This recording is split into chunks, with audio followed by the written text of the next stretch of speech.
दावत media YouTube channel, मोहब्बत का पैगाम, इंसानियत के नाम। हाँ जी, सब लोग जितने भी हजरात यहाँ पर तशरीफ़ फरमा हैं, छोटे बड़े, उर्दू हिंदी इंग्लिश मीडियम के तमाम स्टूडेंट्स, आपने बहुत दफ़ा बड़े लोगों से सुना होगा, जो भी चीज़ शुरू होती है और शुरुआत अच्छे से अगर होती है तो फिर अंजाम भी बहुत अच्छा होता है। बहुत शोर शराबे के साथ में ये प्रोग्राम शुरू हुआ है, ऐसे बिल्कुल आइंदा से ना करें आप लोग, क्योंकि ये एजुकेशन का प्रोग्राम है, ये कोई पॉलिटिकल प्रोग्राम नहीं है जिसमें इतना शोर शराबा हो। और मुझसे पहले शकील साहब ने एड्रेस किया था, एक दफ़ा नहीं, दो दफ़ा नहीं, तीन दफ़ा नहीं, चार दफ़ा आपने लड़कियों की तरफ देखते हुए कहा कि मेरे प्यारे बेटियों खामोश हो जाओ। इसके बावजूद भी वो खामोश नहीं हो रही हैं। बिलखुसूस वॉलंटियर्स का रोल है, वो लोग ज़िम्मेदारी से रोल अदा करना चाहिए। फ्रंट रोज़ में कभी भी छोटे छोटे बच्चियों को लेकर जो माएँ आती हैं, उनके जज्बे को मैं सलाम करता हूँ, लेकिन आपकी एक छोटी बच्ची की गड़बड़ जो करती है ना, रोती है, उसकी वजह से सबको डिस्टर्बेंस हो जाता है। मैं हमेशा स्टेज से कहता हूँ, आप चाहे ज़िंदगी में कुछ अचीव करें या ना करें, लेकिन आपने कभी डिस्टर्बिंग फैक्टर नहीं बनना, यानी आपकी वजह से दूसरों को कभी नुकसान नहीं होना चाहिए। भले आप कुछ अचीव कर ले ना कर ले लाइफ में, लेकिन आपसे किसी एक फ़र्द को भी डिस्टर्ब नहीं होना चाहिए। मैंने तो यहाँ एक फ़र्द की बात की है, ये तो एक मजलिस है जहाँ पर इतने सारे लोग जमा हैं, तो फिर आपके शोर से इस मजलिस को इतने जो लोग जमा हुए हैं, इनको क़तअन डिस्टर्बेंस नहीं होना चाहिए। क्या पता इसमें कोई ऐसे 50 बच्चियाँ, 50 बच्चे वो नीयत से आए होंगे जो मुझे अपने मुस्तक़बिल को संवारना है, मुझे बुलंदियों को छूना है, मुझे इन हजरात को सुनकर अपने मुस्तक़बिल को संवारना है, ये नीयत से कुछ नौजवान बच्चे यहाँ आए होंगे। बाकी जो शोर कर रहे हैं, कम से कम उन नौजवान बच्चों की कदर करें जो जज्बा लेकर यहाँ पर आए हैं सुनने के लिए। बहरहाल मैं जितने भी हजरात यहाँ बैठे हैं, मैं सलाम करता हूँ। माशाअल्लाह इतने शोर शराबे के साथ इस प्रोग्राम का शुरू होना, फिर माशाअल्लाह कुछ ही देर बाद ये खामोशी आप इख्तियार करना, ये साफ दर्शाता है कि आप लोग अच्छे स्टूडेंट्स हैं और अच्छे लोग हैं माशाअल्लाह। जो बड़ों की बात सुनते हैं, अमल करते हैं, जाहिर सी बात है उसका जो आउटपुट होता है वो अच्छा ही होता है। मैं कुछ बातें आप लोग के इल्म में ले आना चाहता हूं। इस दुनिया ने एक बहुत बड़ी गलती की है। वो गलती ये है कि सक्सेस किसको कहते हैं, इसके डेफिनेशन को दुनिया ने गलत अंदाज में पेश किया है। अगर कोई बंदा डॉक्टर बनता है तो पूरा माशरा सल्यूट करता है, एनजीओ सल्यूट करते हैं, मोहल्ले वाले सल्यूट करते हैं, स्कूल वाले प्राउड से कहते हैं कि हम लोगों ने 10 डॉक्टर्स बनाए हैं, कॉलेज वाले कहते हैं। इसी तरह इंजीनियर्स हैं, साइंटिस्ट बनते हैं, अलग अलग प्रोफेशंस में जाते हैं। अब उसको हम सीधे सक्सेस डॉक्टर ही कह देते हैं। डॉक्टर बनना, कलेक्टर बनना, मैजिस्ट्रेट बनना, हत्ता के प्राइम मिनिस्टर ऑफ इंडिया भी अगर आप बनते हैं, मुनव्वर ज़मा के नज़दीक आप कामयाब कतई नहीं है। एक बंदा जब 5 साल जॉब करता है as a prime minister, as a president, as an MLA, as an MP, और 5 साल के बाद एक भी बंदा ये ना कहे कि इसने धोखा दिया है, इसने झूठ कहा है, ये फरेबी है, ये फरेब करता है, फिर तो वो कामयाब प्राइम मिनिस्टर, वो कामयाब डॉक्टर, वो कामयाब प्राइम मिनिस्टर है, वो कामयाब एमएलए है। जज है जो 30 साल 40 साल जॉब करता है, अब कोई बंदा आपके मोहल्ले से, आपके खानदान से जज बन जाता है, फिर तो उसकी बहुत कदर होती है, क्योंकि बहुत मुश्किल से कोई गांव में एक मुसलमान जज बन जाता है तो मिसाल ली जाती है, लेकिन अल्लाह के नज़दीक वो कामयाब नहीं है। कामयाब कब है? जब वो इंसाफ करता है। जस्टिस बोलते हैं उसको, नाम में ही इंसाफ है, चीफ जस्टिस कहते हैं। तो जस्टिस का मतलब इंसाफ करना। इंसाफ क्या करना? जब दो आते हैं कोर्ट में, भले वो आपके बाप भी खड़ा है ना, गलती आपके बाप से भी हुई तो आपने बाप को सजा देना है। आपका बेटा भी है तो बेटे को सजा देना है। इसको कहते हैं कामयाबी। लेकिन हम लोगों ने कामयाबी के डेफिनेशन को गलत प्रेजेंट किया और सिर्फ डॉक्टर इंजीनियर में ही जिंदगी गुजर रही कि हमने डॉक्टर बनना है, हमने इंजीनियर बनना है। स्कूल में पहले पूछते हैं कि बेटा क्या बनोगे? कोई भी चीफ गेस्ट जाता है तो वो छोटा बच्चा 5th 7th का बोलता है I want to become a doctor. Oh very good. अब डॉक्टर बनकर कितने गरीबों का वो खून चूस लेता है, कितने किडनियां निकाल कर बेच देता है, क्या क्या चीजें और मजीद कर लेता है।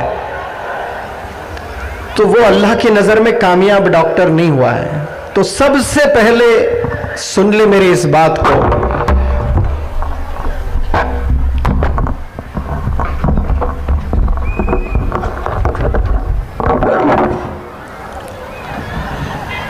आपने इंसान पहले बनना है। मैं बहुत अच्छे पॉइंट्स यहां रखूंगा, आप लोग के इल्म में ले आऊंगा। अल्लाह सुब्हानहू व तआला ने जब आप सल्लल्लाहु अलैहि वसल्लम को कमांड दिया था, वो कमांड क्या था कि आप अपने फैमिली मेंबर्स को दीन सिखाइए। तो आप सल्लल्लाहु अलैहि वसल्लम ने बड़े अरसे तक अपने फैमिली मेंबर्स को दीन की दावत दी है। फिर उसके बाद दूसरा कमांड अल्लाह की तरफ से आया आप सल्लल्लाहु अलैहि वसल्लम पर, आप अभी अपने खानदान के मेंबरान को दीन की दावत दीजिए। तो उस वक्त में दुश्मनों का गलबा था तो छुप छुप कर दावत दी जाती थी, खुले आम दावत नहीं दी जाती थी, छुप छुप कर दावत दी जाती थी। तो आप छुप छुप कर दावत दिए, बड़े अरसे तक दिए। फिर उसके बाद और एक कमांड अल्लाह का आता है कि अभी छुप छुप कर काम करने की जरूरत नहीं है, आपने सब लोगों को, मक्के के लोगों को इकट्ठा कर ले और दीन की दावत दीजिए। तो मक्के के सारे लोग इकट्ठा हो गए। पहाड़ के ऊपर प्रॉफिट मोहम्मद सल्लल्लाहु अलैहि वसल्लम खड़े होकर मक्के के तमाम लोगों से सवाल किया, बल्कि सवाल नहीं, अपना इम्तिहान लिया। खुद का इम्तिहान लेने आज कोई बंदा तैयार नहीं है। कोई पॉलिटिशियन, कोई एमएलए, कोई एमपी, कोई मिनिस्टर, कोई जज, कोई ऑफिसर, कोई अपना टेस्ट कोई लेने के लिए तैयार नहीं होते। दूसरों का टेस्ट बहुत लेते हैं। आप देख लें, हर एक डिपार्टमेंट में, टीचर हो, पॉलिटिशियन हो, पुलिस ऑफिसर हो, दूसरों का इंटरोगेशन बहुत पुलिस ऑफिसर्स ने किया, लेकिन खुद का इंटरोगेशन जाकर किसी को कहे आप मुझे जज करिए मैं कैसा पुलिसमैन हूं, मुझे जज करिए मैं कैसा डॉक्टर हूं, मैं सही डॉक्टर हूं कि नहीं हूं। खुद का टेस्ट कोई लेते हैं इस दुनिया में? कोई खुद का टेस्ट नहीं लेते हैं। वाहिद प्रॉफिट मोहम्मद सल्लल्लाहु अलैहि वसल्लम ने तमाम मक्के के लोगों को जमा करके एक सवाल किया, how did you find me all these days? इन दिनों आप सब ने मुझे कैसे पाया? तो सारे मक्के के जितने लोग थे बैक वक्त आवाज गूंजी, हमने आपको अस्सादिक अल अमीन पाया। अस्सादिक यानी द मोस्ट ट्रूथफुल, सच्चा पाया हमने। अल अमीन मतलब ईमानदार, ट्रस्ट वर्दी, लॉयल, ऑनेस्टी जिसको बोलते हैं। तो हमने आपको सच्चा पाया और हमने आपको लॉयल पाया। तो ये अगर तारीफ मुझ जैसे इंसान की कोई आवाम कर देते हैं खड़े होकर के बड़े मजमे में, तो मुझे तो खुशी होगी, लेकिन आप सल्लल्लाहु अलैहि वसल्लम को खुशी नहीं हुई। फिर और एक सवाल किया आपने। वो क्या सवाल? आपने कहा कि पहाड़ के इस पीछे दुश्मन का लश्कर है और आप पर अटैक करने के लिए तैयार है। अगर मैं ऐसा कहूं, क्या आप लोग मेरी बात मानोगे? तो अवाम ने कहा हम लोग 100% मानेंगे, क्योंकि आपकी मुबारक जुबान से हमने कभी जिंदगी में झूठ नहीं सुना, एक दफा भी हमने झूठ नहीं सुना। दुश्मने इस्लाम अगर मुनव्वर जमा के मिलियंस फॉलोअर्स हैं सोशल मीडिया पर, तो कुछ दुश्मन भी जरूर है। उन मिलियंस फॉलोअर्स से जाकर मेरे बारे में पूछें तो आपको 2-2, 4-4 घंटे मेरे बारे में तारीफ ही करते रहेंगे। और मुझसे जो हसद रखते हैं, मुझसे जो जलते हैं, जो मेरे एनिमीज हैं, उनसे जाकर मेरे बारे में पूछें, फज्र तक आपको मेरे बारे में गलत बताते रहेंगे कि वो मेरे दुश्मन है। लेकिन आप सल्लल्लाहु अलैहि वसल्लम के साथ ऐसा नहीं था। दुश्मन इस्लाम भी आप सल्लल्लाहु अलैहि वसल्लम को नबी नहीं मानते थे, लेकिन अस्सादिक अल अमीन मानते थे। नबी नहीं मानते थे, लेकिन अस्सादिक अल अमीन जरूर मानते थे कि ये हमेशा सच बोलते हैं, ये कभी झूठ नहीं बोलते हैं, ये हमेशा ईमानदारी के साथ जिंदगी गुजारते, कभी किसी के साथ धोखा नहीं देते हैं। तो अगर आप सल्लल्लाहु अलैहि वसल्लम को मानते हैं तो सबसे पहले डिग्री इसकी लेना, आपने अस्सादिक अल अमीन की डिग्री हासिल करना। उसके बाद आप डॉक्टर बने, इंजीनियर बने, पुलिस बने, जज बने, प्राइम मिनिस्टर बने, बिजनेस एंटरप्रेन्योर बने, क्या क्या आप बनना चाहते हैं बने, लेकिन आप झूठी नहीं बोलते और धोखा ही नहीं देते, तो आपसे बेहतर इंसान इस रूह जमीन पर कोई नहीं मिलेगा फिर। क्योंकि आज हर एक बंदा धोखा दे रहा है, हर एक बंदा धोखा दे रहा है, हर एक बंदा झूठ बोल रहा है। इसलिए आप सल्लल्लाहु अलैहि वसल्लम को कहा कि मुसलमान क्या डरपोक हो सकता है? तो कहा कि हाँ हो सकता है डरपोक। मुसलमान फलाना गुनाह कर सकता है? तो हाँ फलाना गुनाह कर सकता है, क्योंकि बशर है, शैतान सवार है इंसानों पर। क्या मुसलमान झूठ बोल सकता है? तो प्रॉफेट मोहम्मद सल्लल्लाहु अलैहि वसल्लम ने कहा कि आदमी मुसलमान हो और झूठ बोले, ये तो हो ही नहीं सकता। जिस जुबान से एक दफा उसने कलमा पढ़ लिया, ला इलाहा इल्लल्लाह मुहम्मदुर रसूलुल्लाह, फिर उसने झूठ नहीं बोलना है। अपनी जान दे दे लेकिन झूठ नहीं बोलना है। आज जजेस लॉ कॉलेजेस में एडवोकेट्स बनते हैं, लॉ कॉलेजेस के एग्जाम्स लिखकर जजेस भी बनते हैं। क्या जजेस जब सर्टिफिकेट रिसीव करते हैं, उस सर्टिफिकेट पर क्या यह डिग्री होती है, अस्सादिक अल अमीन, the most truthful and the most loyal जज? ये कभी झूठ नहीं बोलेंगे, ये कभी धोखा नहीं देंगे। डॉक्टर सर्टिफिकेट रिसीव करता है, क्या कभी डॉक्टर के सर्टिफिकेट पर यह लिखा हुआ होगा, ये जिंदगी में कभी धोखा नहीं देगा, झूठ नहीं बोलेगा? कोई बीमारी है ही नहीं, लेकिन ये बीमारी है कर कर दवा लिखते हैं। वो क्यों?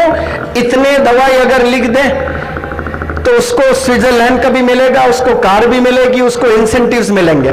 तो जो बीमारी नहीं है वो भी दवाई लिख देता है। 10-10, 20-20 दवाई लिखी जा रही है। अब वो झूठ बोल रहा है और धोखा भी दे रहा है, तो दो भी कर रहा है। देखिए वहां पर झूठ भी, सारे डॉक्टर्स नहीं बोल रहा हूं, बहुत अच्छे डॉक्टर्स भी है माशाल्लाह, सिर्फ इंडिया में नहीं वर्ल्ड में है। इस दुनिया में अच्छे और बुरे लोग हैं। जैसे जिस्म में खून है ना, खून प्योर ब्लड भी है, इम्प्योर ब्लड भी है। हमें नेगेटिव भी थॉट्स आते हैं, पॉजिटिव थॉट्स आते हैं, लेकिन अच्छा इंसान वो है जो अपने पॉजिटिव थॉट्स को इजाफा करते जाए, पॉजिटिव ज्यादा सोचे, नेगेटिव कम सोचे। आप हमेशा पॉजिटिव ही सोचे, ऐसा नहीं हो सकता है, शैतान हम पर है। किसी को कोई अल्लाह का वली है, उसको गुस्सा नहीं आ रहा है, हो ही नहीं सकता। इंसान गुस्सा आना लाजिम है, और उस वक्त में इन स्टेट ऑफ एंगर वो सब इख्तियार करता है, तो फिर वो इबादत है। गुस्सा आता है, लेकिन गुस्से पर क्या आपने हावी होना है, सब्र को ले आना है। तो मैं वापस आता हूं उस टॉपिक पर जो सारे मक्के के लोगों से आप सल्लल्लाहु अलैहि वसल्लम ने कहा कि तैयार है दुश्मन आप पर अटैक करने के लिए, क्या आप लोग मेरी इस बात को मानेंगे? सारे लोगों ने कहा कि हां जरूर हम मानेंगे, क्योंकि आप अस्सादिक अल अमीन है, आप कभी झूठ नहीं बोलते हैं। होना तो यह चाहिए था कि सीधे सीधे अल्लाह की बात बता देनी थी ना, ये तो था अल्लाह का कमांड था। अपने खानदान वालों को दीन की दावत दीजिए, पहले अपने फैमिली मेंबर्स को दीजिए, फिर खानदान वालों को दीजिए, फिर इसके बाद आम कर दीजिए इसको। तो पहाड़ पर खड़े होकर लोगों को आपने दावत दी, सब इकट्ठा हुए, तो सीधे सीधे आपने अल्लाह की बात रखनी थी। लेकिन देखें, आप लोग गौर करें, आपने पहले अपने जात को रखा, फिर उसके बाद अल्लाह की बात को रखा। जात को रखा मतलब कैरेक्टर को रखा। किसको रखा? अपने कैरेक्टर को रखा है। स्वामी विवेकानंद जी से एक ब्रिटिशर ने पूछा था कि why don't you wear good clothes and look like a gentleman? आप अच्छे कपड़े क्यों नहीं पहन लेते हमारी तरह, सूट बूट टाई और एक जेंटलमैन की तरह क्यों नहीं दिखते? सवाल पूछे, why don't you wear good clothes and look like a gentleman. अब देखिए स्वामी विवेकानंद जी ने क्या जवाब दिया। आपने जवाब दिया, in your culture a tailor makes one gentleman. आपके कल्चर में, आपके कंट्री में, इंग्लैंड में एक दर्जी जो कपड़े सीता है वो इंसान को जेंटलमैन बनाता है। आइए कभी Bharat, in our culture our character makes us gentleman. यहां पे हमारा किरदार हमें जेंटलमैन बनाता है। तो किरदार का बनाना बहुत जरूरी है। पहले इल्म तो बहुत हासिल करना है, लेकिन डॉक्टर बने और आपके पास कैरेक्टर नहीं है, इंजीनियर बने और आपके पास कैरेक्टर नहीं है, जज बने आपके पास कैरेक्टर नहीं है, पॉलिटिशियन बन गए आपके पास कैरेक्टर नहीं है, तो ये सारा बनना बेकार है। सबसे पहले अपने कैरेक्टर को बनाना शुरू करें। और जितने भी बंदे मुझे सुन रहे हैं और ऑनलाइन देख रहे हैं, उनके इल्म में मैं एक बात ले आना चाहता हूं। कामयाब होने के लिए जरूरी ये नहीं कि आप अमीर घर में पैदा हो। आप स्लम में भी अगर पैदा होते हैं, 3-3 दिन फाके में जिंदगी गुजर रही है, आपके वालिदैन आपको खाना नहीं खिला रहे हैं, आपके वालिदैन आपको चाय तक नहीं दे रहे हैं, 3-3 दिन एम्प्टी स्टमक जिंदगी गुजर रही है, तब भी याद रख लें वो रुकावट नहीं है। आपकी गरीबी रुकावट कभी नहीं बन सकती। कामयाब होने के लिए इंसान को अमीर होना जरूरी नहीं है, इंसान के पास पैसे होना जरूरी नहीं है, इंसान को बेहतरीन स्कूल में तालीम हासिल करना जरूरी नहीं है। कामयाब होने के लिए सबसे पहले इरादा होना इंसान को कि मुझे ये करना है, और उस इरादे में जिद अगर आ जाती है तो दुनिया की कोई ताकत उसे रोक नहीं सकती। डॉक्टर एपीजे कलाम साहब कोई ऑक्सफोर्ड में जाकर नहीं पढ़े, कोई दिल्ली पब्लिक स्कूल में नहीं पढ़े, कोई मिशनरी स्कूल में नहीं पढ़े, वो गरीबों में पैदा हुए, स्लम्स में जिंदगी गुजरी, गरीबों में जिंदगी गुजरी। पैसे नहीं हुआ करते थे तो जाकर न्यूज़पेपर्स डाला करते थे। जब न्यूज़पेपर्स डाला करते थे तो उस स्टेट के गवर्नमेंट के जो चीफ मिनिस्टर थे वो डॉक्टर एपीजे कलाम साहब के पास जाकर ये नहीं कहें कि बेटा ये उम्र न्यूज़पेपर्स डालने की नहीं है, ये उम्र बैग पकड़ने की है, ये उम्र पढ़ाई करने की है।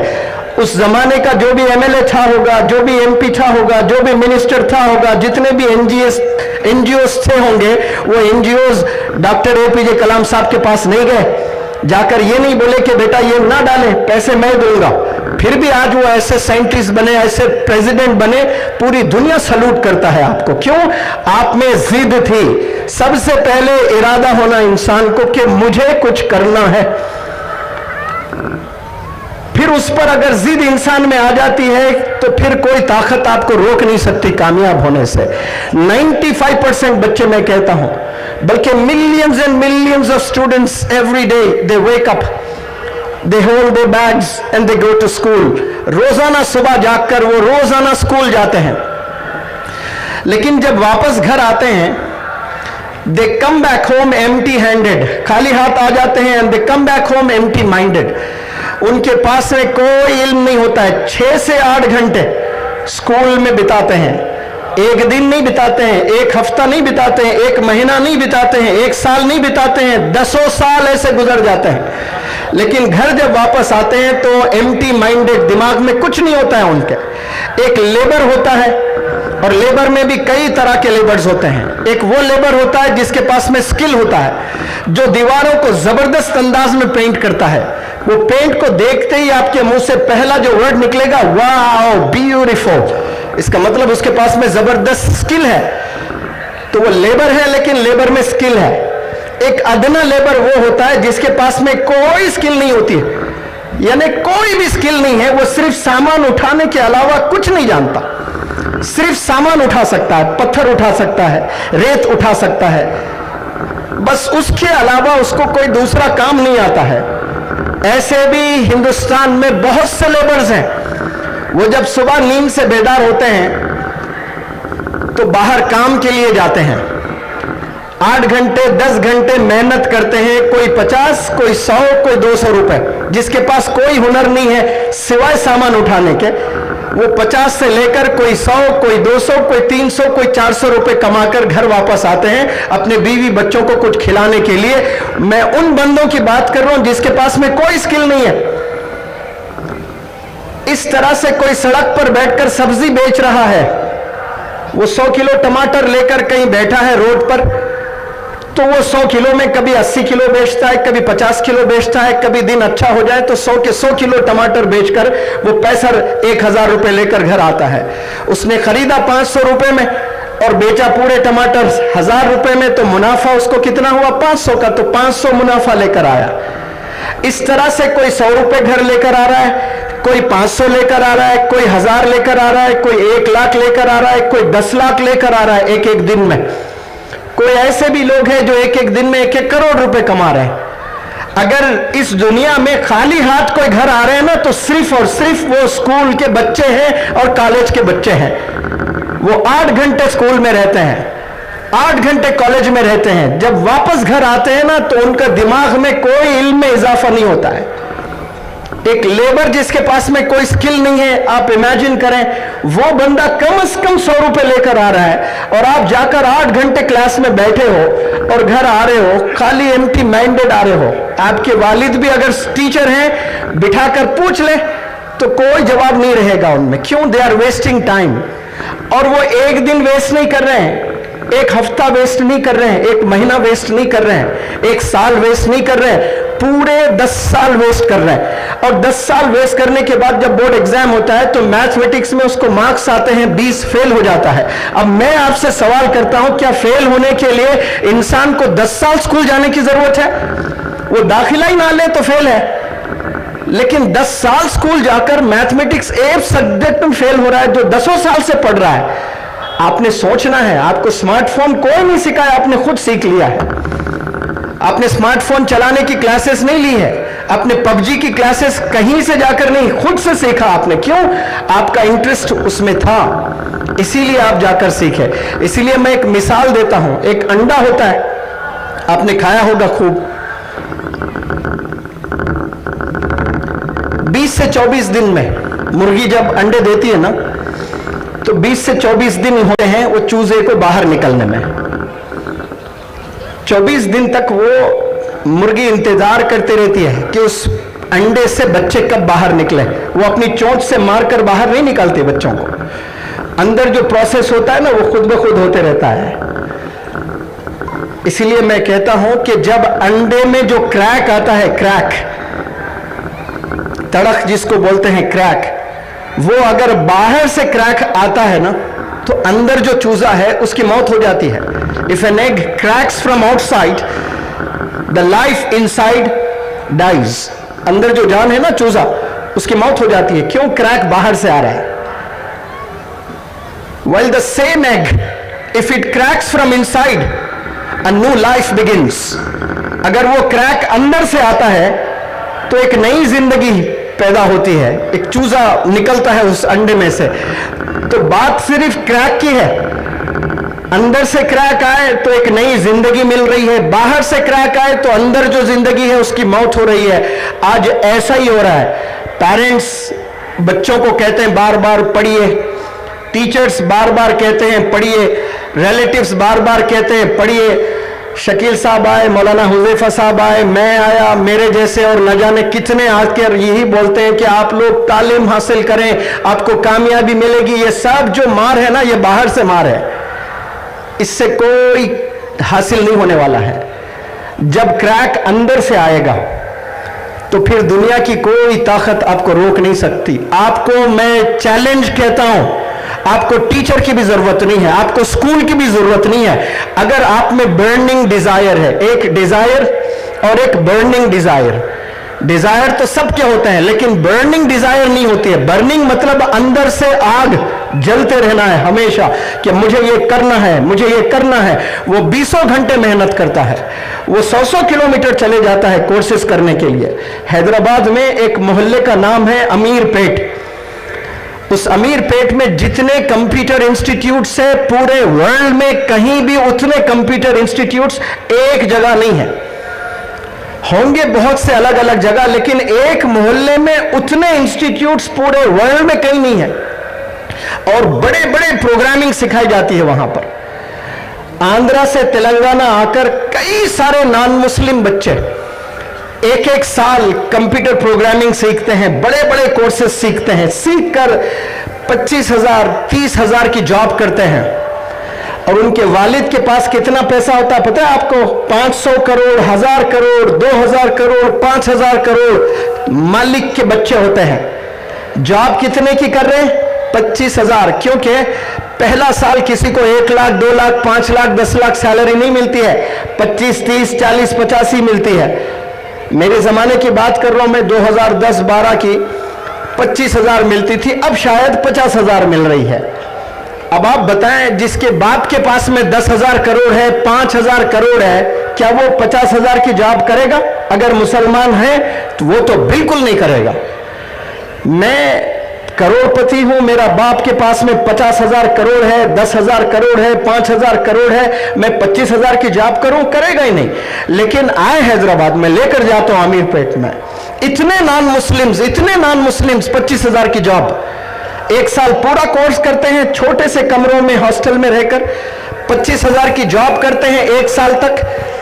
फिर तीसरे साल आप देखते हैं तो हैदराबाद के हाईटेक सिटी में उसकी खुद की कंपनी होती है और करोड़ों कमाने लगते हैं। लेकिन क्या कुर्बानी उसने दी? पहले कंपनी को समझने के लिए कंपनी में जाकर काम करते हैं। आज जरा सा पैसा हमारे पास आ जाता है, गांव में किसी के पास 10 लाख रुपए है तो वो राजा की तरह जीना शुरू कर देता है। और वहां देखे जाकर नॉन मुस्लिम बच्चे, सिर्फ मुसलमान कौम है जो पढ़ाई में पीछे है, बाकी जितने कौमें हिंदुस्तान में हैं वो अपने जान माल सब कुछ एजुकेशन पर लगा रहे हैं, इसीलिए तरक्की करते जा रहे हैं। और हम लोग सिवाय खाने के और कुछ नहीं कर रहे हैं। शादियों में जितना पैसा मुसलमानों का होता है, इन्वेस्ट होता है, कसम खुदा की, इतने स्कूल्स बना सकते हैं, पूरे वर्ल्ड को पढ़ा सकते हैं, हम लोग फ्री में पढ़ा सकते हैं। जितने मुसलमानों के शादियों में पैसे खर्चा होते हैं, वो सारे पैसे को इकट्ठा करके अगर स्कूल्स बनाएं तो सिर्फ 150 करोड़ नहीं, 850 करोड़ लोगों को फ्री में एजुकेशन दिया जा सकता है। इतना पैसा मुसलमान खर्चता है। हैदराबाद में मौलाना सज्जाद नोमानी साहब की एक वीडियो बड़ी वायरल हुई है, 10 करोड़ की शादी हुई है। मुंबई में एक शादी हुई है, 18 करोड़ खर्चे हैं, 2 महीने के बाद रिश्ता टूट गया। 2 महीने के बाद रिश्ता टूट गया। 18 करोड़ में कितने स्कूल्स और कैसे बेहतरीन स्कूल्स बनाकर कितने जबरदस्त प्रोफेशनल्स को प्रोड्यूस किया जा सकता है और देश के लिए कंट्रीब्यूटर्स बनाया जा सकता है। आज हम लोग जो पैसा खर्चते हैं सिर्फ कपड़ों में, खानों में, स्मार्टफोन में, गैजेट्स में, गाड़ियों में, इसी में हमारा पैसा खर्चा जा रहा है। यहां जितने बंदे बैठे हैं सबके पास में स्मार्टफोन है। क्या सवाल करें कभी, क्या आप खुद स्मार्ट इनफ हैं? हर स्मार्टफोन में कुछ दिन के बाद में नोटिफिकेशंस आते हैं, अपडेट करना होता है सॉफ्टवेयर। क्या आप खुद को अपडेट कर रहे हैं?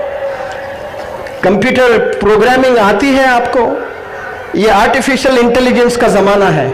आने वाले जमाने में जितने डॉक्टर्स हैं, अगर डॉक्टर को कंप्यूटर प्रोग्रामिंग नहीं आती है, कंप्यूटर नॉलेज नहीं है, तो फिर वो डॉक्टर जो है ना, वो हैंडीकैप डॉक्टर कहलाया जाएगा।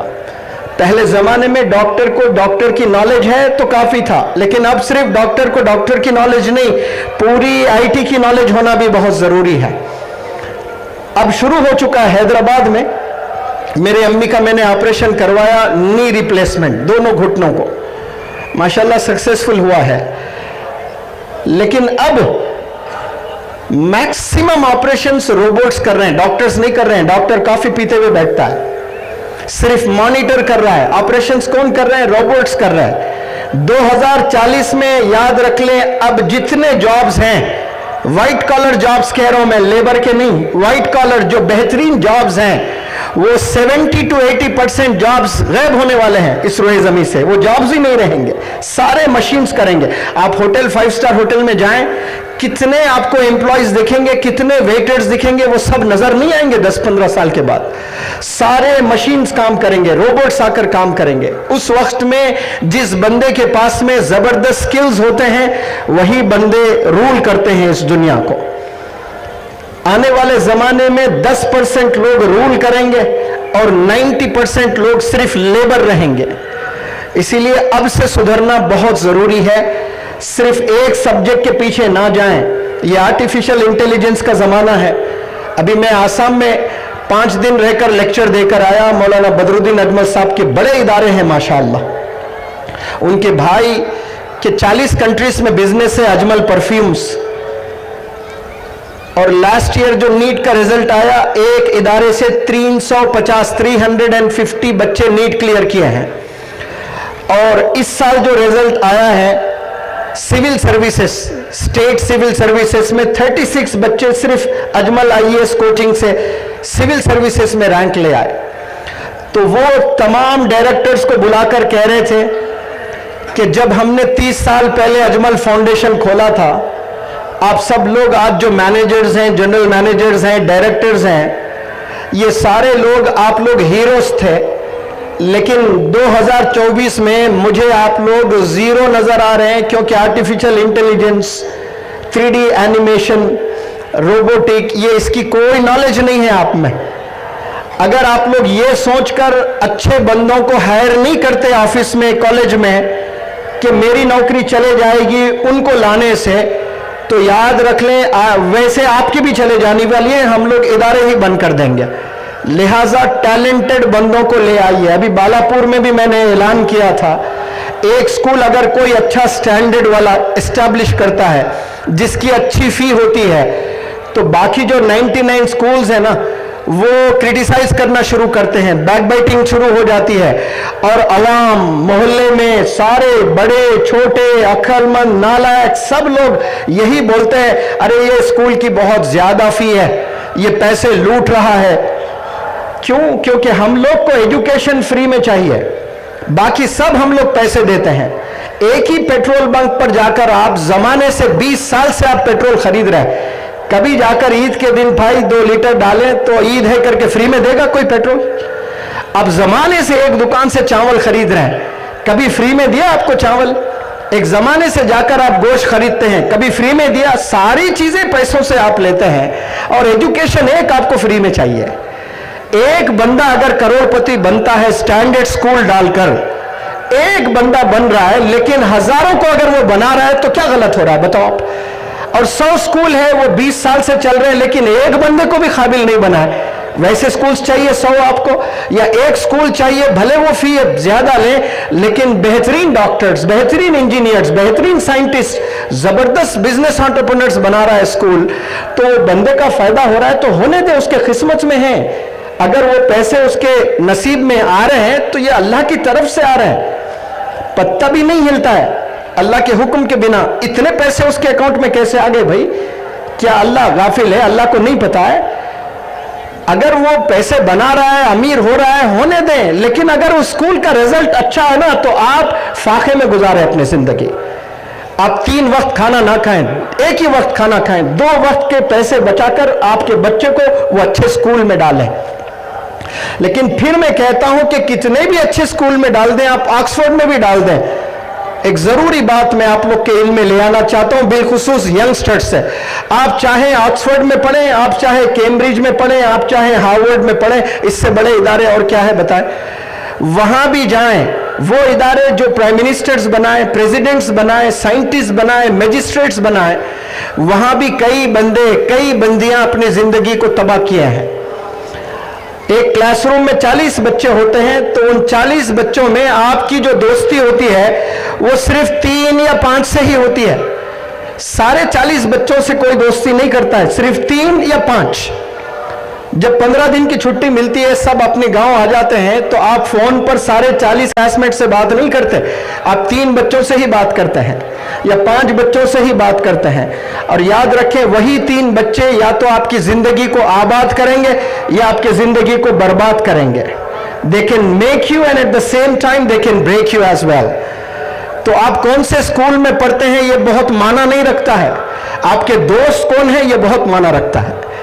वो बंदों से दोस्ती करें जो गोल ओरिएंटेड हो, जो विजनरी हो, जो डिसिप्लिन्ड हो, जो डेडिकेटेड हो, जो डिटरमिन्ड हो, जो एम्बिशियस हो, जो एनर्जेटिक हो, जो एंथुजियास्टिक हो, जो एफिशिएंट हो, जो हार्ड वर्किंग हो, जो स्मार्ट हो।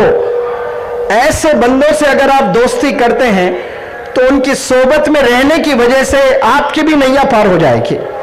लेकिन आप उन बंदों के साथ आपकी जिंदगी गुजर रही है जो मूवीज देखते हैं एक एक हफ्ते में 10-10, जो ड्रग्स में इन्वॉल्व है। आज जाए बड़े से बड़े स्कूल्स में, बेहतरीन साइंटिस्ट निकलते हैं वो स्कूल से, लेकिन वहां से कुछ ऐसे भी बंदे निकलते हैं जो 12 साल का बच्चा है, ड्रग एडिक्टेड है। इसीलिए जितने पेरेंट्स भी अगर मुझे सुन रहे हैं, ये पेरेंट्स की भी जिम्मेदारी है कि आप देखें, नजर रखें कि आपके बच्चे के बेस्ट 3 फ्रेंड्स कौन हैं। अगर वो बेस्ट 3 फ्रेंड्स गॉड फियरिंग नहीं है, अल्लाह से नहीं डरते हैं, कभी मस्जिद जाते ही नहीं है, वो पेरेंट्स को रिस्पेक्ट नहीं करते हैं, वो नमाज 5 वक्त नहीं पढ़ते हैं, वो टीचर्स की रिस्पेक्ट नहीं करते हैं और एजुकेशन का कोई इंपॉर्टेंस उनके जिंदगी में नहीं है, मैं आपसे हाथ जोड़कर मैं रिक्वेस्ट करता हूं, ऐसे बंदों से दोस्ती ना करें। जो अल्लाह का नहीं है वो आपका हो ही नहीं सकता, जो आप सल्लल्लाहु अलैहि वसल्लम का नहीं है वो आपका हो ही नहीं सकता, जो वालिदैन का नहीं है वो आपका हो ही नहीं सकता, जो वालिद को रेस्पेक्ट नहीं कर रहा है, जो माँ को रेस्पेक्ट नहीं कर रहा है, जिसके कदमों के नीचे जन्नत है और वालिद जन्नत का दरवाजा है, उसके साथ उसका बिहेवियर सही नहीं है। आप उसको यार बोलते हो, बेस्ट फ्रेंड बोलते हो, क्लोज फ्रेंड बोलते हो, जिसकी जिंदगी जिना में मुलविस है, जिसकी जिंदगी ड्रग्स में मुलविस है, जिसकी जिंदगी मोबाइल एडिक्शन में है। ये खतरनाक बीमारियां हैं जो मैंने अभी मेंशन किए ना, मोबाइल एडिक्शन, ड्रग एडिक्शन, ये कैंसर से भी खतरनाक बीमारियां हैं। ये वो जमाना है जो कैंसर की भी दवा है, लेकिन ड्रग एडिक्शन में दिमाग इतना कुंद हो जाएगा, कहीं के नहीं रहेंगे आप एमलेस हो जाओगे, आप यूजलेस हो जाओगे, आप होपलेस हो जाओगे, सुंद हो जाएगा। बर्फ लेकर हाथ में रखें 2 घंटे, उसके बाद हाथ आपका नम हो जाएगा, छुरी से काटे भी तो नहीं पता चलेगा, खून निकलता रहेगा लेकिन आपको जरा भी दर्द नहीं होगा। क्यों? हाथ नम हो जाएगा। इसी तरह दिमाग नम हो जाता है जब मोबाइल ज्यादा यूज करते हैं। आज 10 में 7 बच्चे कम से कम 4 से 6 घंटे मोबाइल यूज करते हैं, कम से कम 4 से 6 घंटे। मैंने बालापुर में भी कहा, अभी भी कह रहा हूं, अगर आप अपने हाथों से 100 दफा मोबाइल को छू रहे हो, 100 टाइम्स आप छू रहे हो, तो समझ जाएं कि आपको बीमारी है और ये बीमारी आपके करियर को खा जाएगी, आपके मुस्तकबिल को बिगाड़ देगी। जितना दूर आप मोबाइल से रहोगे, समझना उतना आप बुलंदियों पर जाने वाले हैं। इस उम्र में याद रखें, 10 से 15 और 15 से 20 साल, ये जो 2 फेजेस होते हैं लाइफ में। पहले मैं मेरे स्पीचेस में कहा करता था, 15 से 20 की जो जिंदगी होती है, ये पूरे लाइफ की असल जिंदगी होती है। यानी एक बंदा अगर कोई 65 साल उसका लाइफ स्पैन होता है, 65 ईयर्स कोई बंदा जीता है या 70 ईयर्स कोई बंदा जीता है, तो वो 70 ईयर्स में अहम जो जिंदगी होती है वो कौन सी जिंदगी होती है? वो 16 साल से लेकर 20 साल तक, ये जो 5 साल का फेज होता है, ये इतना अहम सिग्निफिकेंट फेज होता है, क्योंकि यही 5 साल पर डिपेंड करता है कि उसके नेक्स्ट 50 ईयर्स कैसे होने वाले हैं। 50 ईयर्स बड़ी अच्छी जिंदगी गुजारेगा या 50 ईयर्स वो तड़पते हुए परेशानियों में गुजारेगा, वो किस पर डिपेंड करता है? जो 15 से लेकर 20 साल तक वो कैसे जिंदगी गुजारता है। वो बच्चों के साथ गुजारता है जो सिगरेट पीते हैं, जो शराब पीते हैं, जो जिना करते हैं, जो ड्रग्स में इन्वॉल्व है, तो उसके 50 साल जिंदगी गई काम से, खलास। वो शादी भी करेगा, ना बीवी को खुश रखेगा, बच्चे भी पैदा करेगा, ना बच्चों को तालीम देगा, ना बच्चों को सही कपड़े पहनाएगा, ना बच्चों को कोई खुशी दे पाएगा। वो भी गमज़दा रहेगा, बीवी भी गमज़दा रहेगी, बच्चे भी गमज़दा रहेंगे। कहानी यही समाप्त नहीं होती है, उससे जो नस्ल आती है वो नस्ल भी वैसे ही बिगड़ते जाएगी। इसीलिए जो 16 से 20 साल तक आप अगर गुनाह से बचते हैं, सिगरेट से बचते हैं, मोबाइल एडिक्शन से बचते हैं, ड्रग्स से बचते हैं, जिना से बचते हैं, मूवीज से बचते हैं, गंदे दोस्तों से बचते हैं, मैं पूरे दावे के साथ कहता हूं कि ये पीपल गांव राजा से और एक मौलाना अबुल कलाम आजाद पैदा होगा इंशाअल्लाह, और एक डॉक्टर एपीजे कलाम पैदा होगा इंशाअल्लाह, और एक जबरदस्त पॉलिटिशियन, मैजिस्ट्रेट पैदा होगा। कब? जब आप अपनी जवानी में इन गुनाह से बचते हैं। मोबाइल एडिक्शन ये गुनाह है, मोबाइल एडिक्शन, ड्रग एडिक्शन, ये पबजी खेलने में, ये गंदे दोस्तों के साथ घूमने फिरने में, पहले मैं 15 कहता था, लेकिन अब से मैं क्या कह रहा हूं, 10 से 15 का और एक फेज आया है। आज 10 साल के बच्चे ड्रग्स में इन्वॉल्व है। मोबाइल यूज नहीं करना पेरेंट्स बोलते हैं। मेरे पास ऐसे केसेस आए हैं, केरला में एक लड़का, उसका बाप सऊदी अरेबिया में है और माँ उसको बार बार कह रही है कि बेटा मोबाइल यूज ना कर, तेरा करियर बदनाम हो जाएगा, तेरा करियर बर्बाद हो जाएगा। एक दिन वो माँ ने हाथ उठाकर मार दिया बेटे को, तो बेटे ने इंतकाम लिया, अपनी माँ का कत्ल कर दिया है। अब आप बताएं, जो माँ का कत्ल कर रहा है वो क्या जिंदगी में किसी को खुशी दे सकता है? किसी को खुशी नहीं दे सकता है। वो प्राइम मिनिस्टर भी बन जाए, अल्लाह के नजदीक वो कामयाब इंसान नहीं है, क्योंकि माँ का कत्ल है। वो माँ का कत्ल किया उसने। एक हैदराबाद की लड़की 13 साल की, उसका बाप सऊदी अरेबिया में है।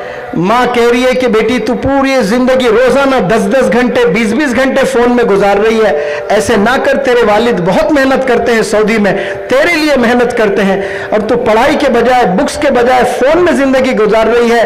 तो झटपट हुई है, सीने पे बैठकर, लड़की मोटी थी, माँ को मार मार के गर्दन तोड़ दी है। वो ऐसी गर्दन लेकर माँ आकर रो रही है मेरे पास में, मेरी बच्ची की तरबियत करें sir, there is no chance, last hope है आप। मैंने कहां कहां काउंसलिंग करवाई, कोई रिजल्ट नहीं आया। 10 में 7 पेरेंट्स आज परेशान है। अल्लाह कहता है आपके वालिदैन अगर नाराज तो मैं भी नाराज। अगर आप बहुत जबरदस्त कोई चीज अचीव कर लिया आपने जिंदगी में, और आपके फॉलोअर्स कितने हैं, 850 करोड़ फॉलोअर्स इस दुनिया में, मान के चले 850 करोड़ लोग हैं, और वो 850 करोड़ लोग आपके फॉलोअर्स हैं, आपको एडमायर करते हैं, आपको सल्यूट करते हैं, आपके कसीदे पढ़ते हैं आप पर।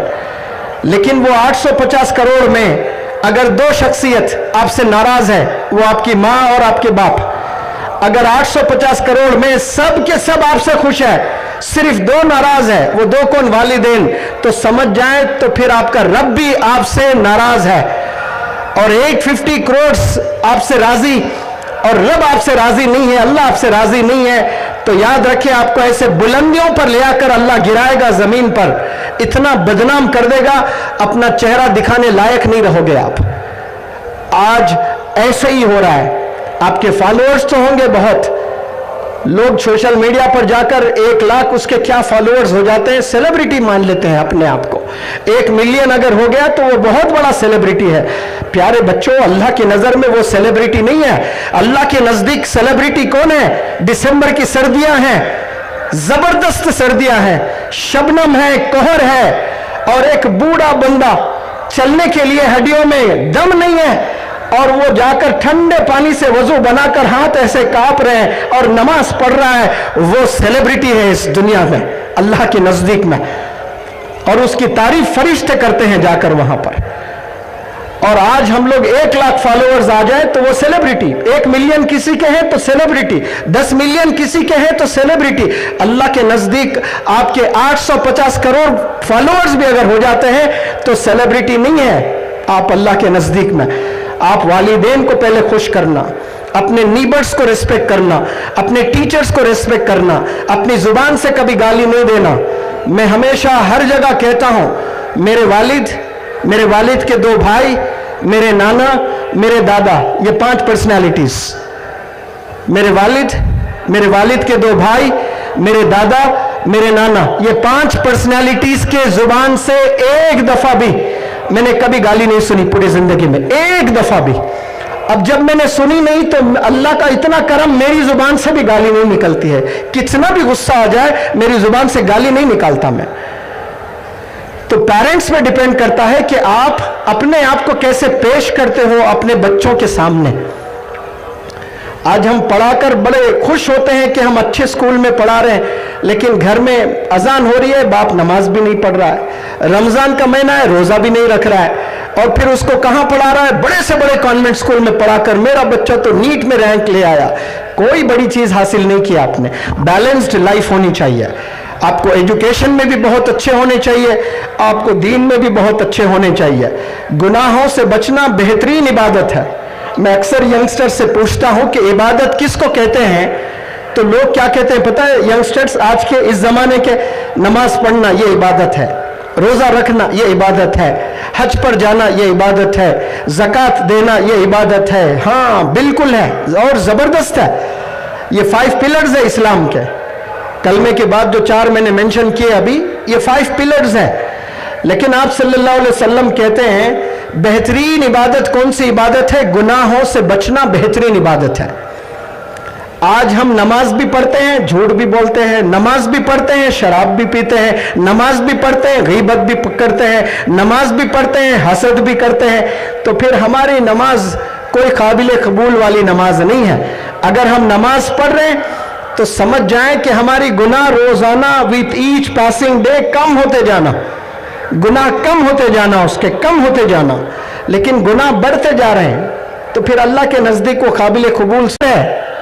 आपके हस्बैंड के माँ के कदमों में, तो फिर आपके सासू माँ के जो कदम है वो क्या है? गेटवे ऑफ हेवन है।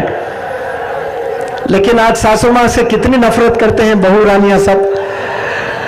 इसलिए मैं कहता हूं सुने, इस्लाम आपको इजाजत देता है अलग रहने का, आप अलग रहें, लेकिन अपने हस्बैंड को कभी उसकी माँ से दूर ना करें, डिस्टेंस ना करें। याद रखें, अगर आप अपने हस्बैंड को उसकी माँ से दूर करते हो, 20-25 साल के बाद आपको भी बच्चे होने वाले हैं और वो बच्चे आपको शादी करेंगे तो फिर वो आपसे दूर हो जाएंगे।